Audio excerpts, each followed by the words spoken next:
Ela vê a mamãe contar essas histórias de antigamente, de Olá, não sei pessoal, quantos anos. sejam bem-vindos a mais um vídeo aqui do canal Ausbest. Eu sou Liane, uma amazonense na França, uma mãe na França, uma mãe cristã que vive aqui na França.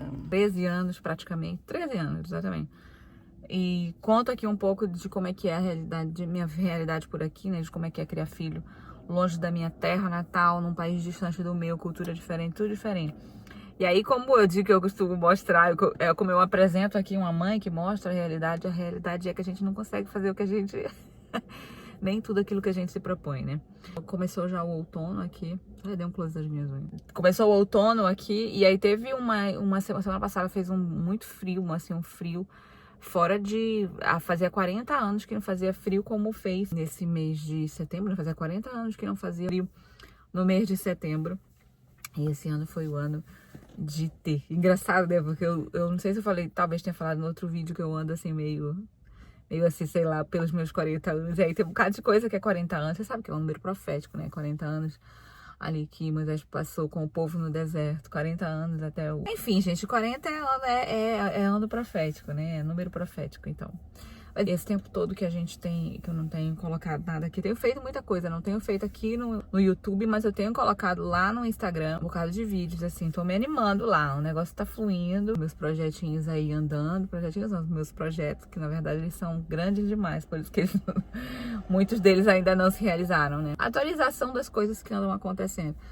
Não tem, assim, grandes mudanças, né? Aquela coisa, a gente que é mãe, a gente faz um monte de coisa e aí a gente olha pra trás e parece que a gente não fez nada, que a gente fez sempre a mesma coisa. Na verdade, a gente tá fazendo o maior trabalho que uma pessoa pode fazer e realizar, que é criar filho. É um ministério forte, um ministério precioso, poderoso. A gente tem como função, né? Às vezes eu falo obrigação, que a gente acaba usando o termo obrigação. Muitas vezes eu uso o termo obrigação, é a nossa obrigação. E, na verdade, quando chega a palavra obrigação, a gente tem a tendência a achar que a gente não deve fazer por ser obrigado, que ninguém deve ser obrigado a fazer nada. Eu acho que mesmo é força do hábito, porque, na verdade, é um privilégio, sem a gente saber fazer. Porque outro dia eu estava fazendo uma terapia, né? E eu estava pensando na minha vida como criança. E eu comecei a fazer o cálculo das idades dos meus pais na minha juventude.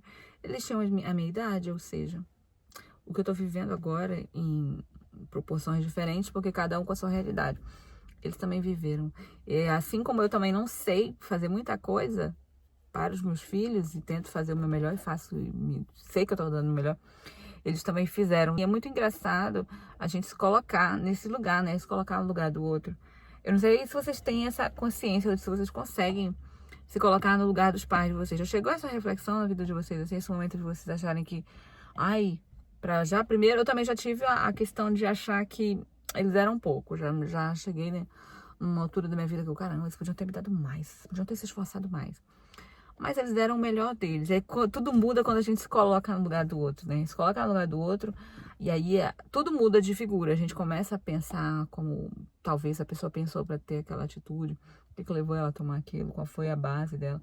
Assim, eu acho que é uma série de coisas juntas, né? Pra já, eu acho que isso vem com a maturidade. A gente conseguir chegar a esse tipo de raciocínio, acho que é a maturidade que traz. Porque quando a gente é novo, a gente não consegue ter isso. A gente ouve o conselho das pessoas, mas a gente não consegue olhar assim como... Caramba, é verdade, vou pensar, tá fazendo isso para o meu bem.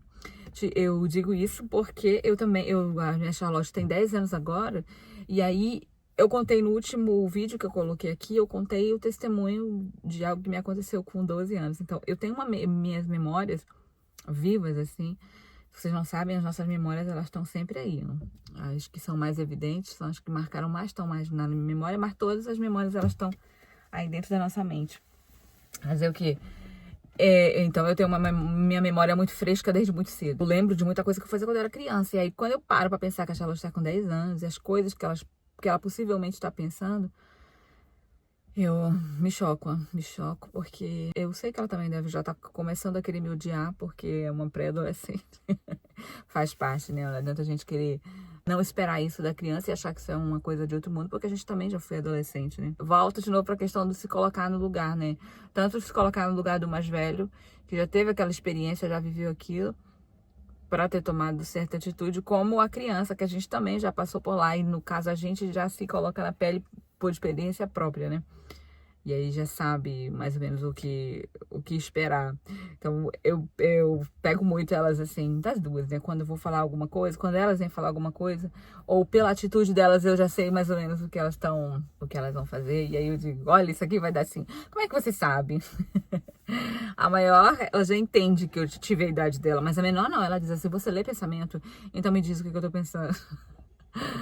Não, não é assim, não leio pensamento, eu digo, mais ou menos, eu aproveito para usar o exemplo, o inimigo, assim, que ele não consegue entrar dentro da tua mente para saber o que você tá pensando, mas pela tua atitude, eles imagina, essa aqui vai se continuar orando muito, vai ter vitória nisso, essa aqui se continua indo por esse caminho, vai pecar nesse negócio, e é mais ou menos assim. Péssima comparação, mas para vocês entenderem. E aí, falando nesse sentido, como o nosso papo aqui é maternidade, geralmente é o que eu mais falo, né? Falo muito. Sobre maternidade. Aí o papo da semana passada foi que me chegou, a gente tava na mesa na hora do jantar, e aí não sei o que foi falado, e eu ia pra contar uma história. Porque eu sou assim, ó. Nem sempre a gente faz o devocional certinho naquela hora de dormir. Às vezes, do nada, assim, eu digo, olha, eu tenho uma história pra contar. Ou então eu começo. Aí, né, aí elas já sabem, já fazem ouvido de ouvir o que eu vou contar, porque vai ter uma lição ali. E aí, quando eu fui pra falar, aí, né, a Charlotte disse, ela vê a mamãe contar essas histórias de antigamente, de não sei quantos anos atrás. Eu, oi? Falei, não, Charlotte, não, isso aí você pode até pensar, mas tu botar isso pra fora. Então, eu comecei a contar a história. Contei a história da menininha. A Bíblia não diz quantos anos a menina tinha. Aquela menina que, por causa dela, Naamã foi curado. Que ela trouxe ali uma boa nova de salvação na vida daquela família que tinha ela ali, né? Ela foi levada como escrava. E aí eu contei essa história, claro que dentro do que a Charlotte ouve, eu trago mais pra realidade dela, né?